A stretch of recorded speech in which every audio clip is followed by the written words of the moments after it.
Be here always to speak about CMC. I will always talk about CMC. I know we are making people jittery in the country. I was just on another platform where they talked about 30 to 40 minutes, almost an hour, speaking about CMC, which I really enjoyed and appreciated because the more that people are speaking about us, the more that we got to keep pushing, the more that we are doing something different in Liberia. I just wanted to cover, because this is where I talk about CMC, I wanted to cover some of the themes that, and we can talk about it here as a group of people. One of the things that's talked about was that some people are saying they think that we have this euphoria, will not be able to sustain our euphoria for the next 6 years. I want them to know, and I want you to know, my people, that the strategies that we have is not just, coming in 2028, okay, which is what we've been always used to. So this looks like a euphoria to people because we come in 28, and we say we want to run. We're starting now, and Liberian people are not used to it. They are used to coming in, asking them for a bag of rice, a t-shirt at the last minute, and then saying, okay, vote for me. We're not doing that. We're starting to educate our people about their rights. We're starting to educate them about how to vote. We go into the community. We're starting to tell them about their concerns. I got a little upset, when somebody talked about how CDC did not put a candidate in the race because our political leader, Hassan Musa Bility, had an agreement with CDC not to put a race when he was running. And, blatant lies like that really get to me.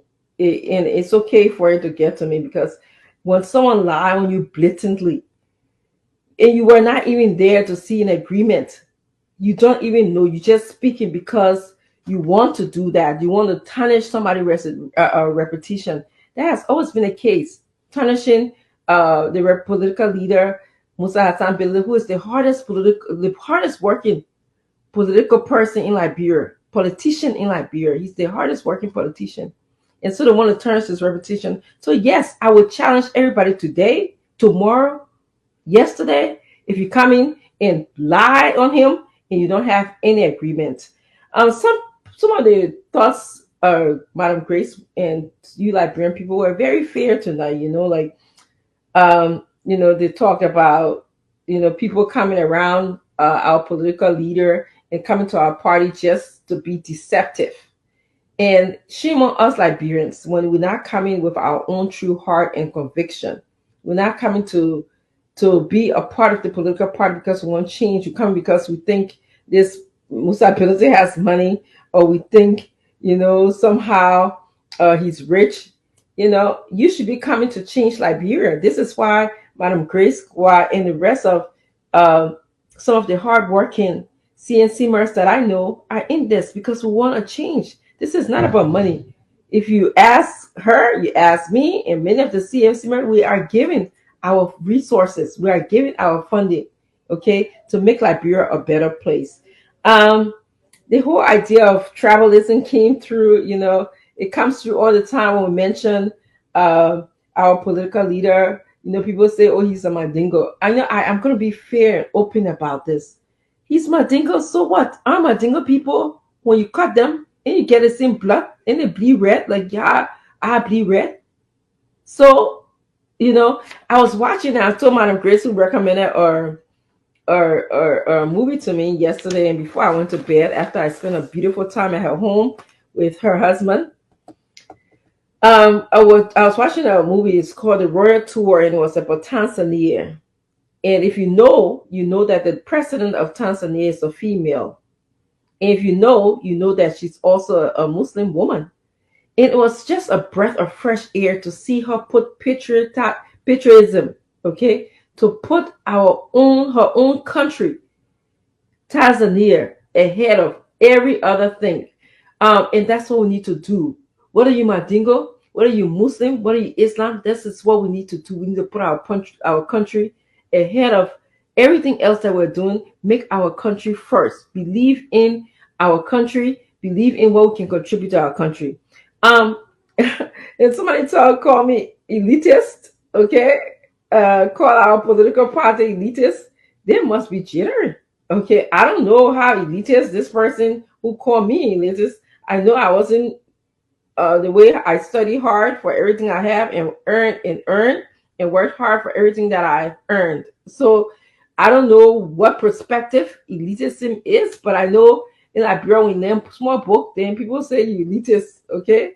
But that's everyone belief system, so I can't fault them for thinking maybe I carry myself a different way. But I want to say something, and something that Madam Grace and I talked about when this whole event was going on. She called me, she said to me, um, just because you are the global chair, it doesn't mean that people should run all over you or talk to you however way that they want to talk to you. I'm demanding respect.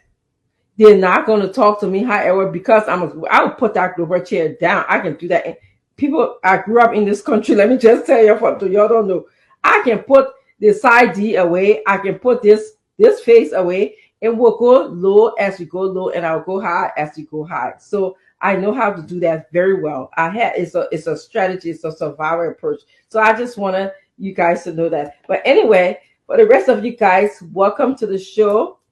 Um, I'm sorry, dear boy, and I will look at. I'm reading. You are disappointed, but I'm not. I didn't act rude. You might think I acted rude, but it's your perception. I did not act rude. I was responding to somebody who asked a stupid question about our political leader, and I will say today it was a stupid question, especially you have no evidence to say what you said. Yes, go ahead.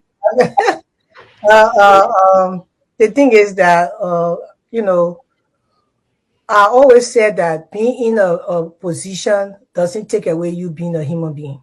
Sometimes you will carry yourself very well. Sometimes, most times you will carry yourself well. And sometimes people will try to get under your skin.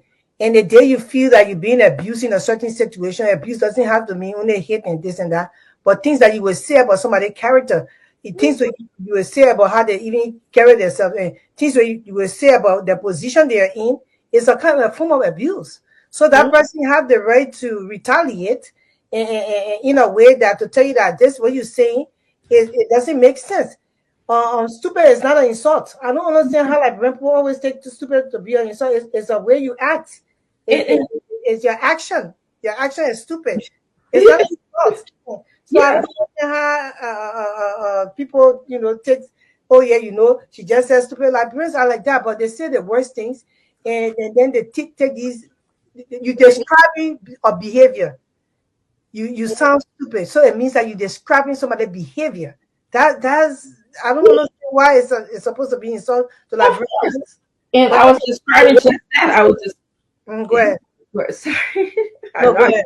I came out of the barn running today. Mhm. Uh, no, and I would describe it whenever it is mentioned about the political leader. If you have an agreement and you brought this agreement to me and say, okay, this is the agreement that I saw between Musa Bilite and and CDC. They had an agreement. That's why they didn't put a candidate in the race. If you bring that and show that to me, I can look at it and observe it and say, okay, maybe you have some, factual document. Maybe you have some understanding or that I didn't understand or didn't see to make your case. But you pivot and say, oh, this group said it is all over Facebook. Just saying something is all over Facebook in itself is idiotic because my friend is not your friend. I don't see what's all over Facebook. I'm not on Facebook all day to see it. That's number one. Number two, I'm a woman. I'm so happy to be emotional. So those for you who can come here and say, I'm emotional or what have you, I love emoting. I don't even. I'm a woman. A man should emote. What else about emoting that you don't understand? You should be able to do that.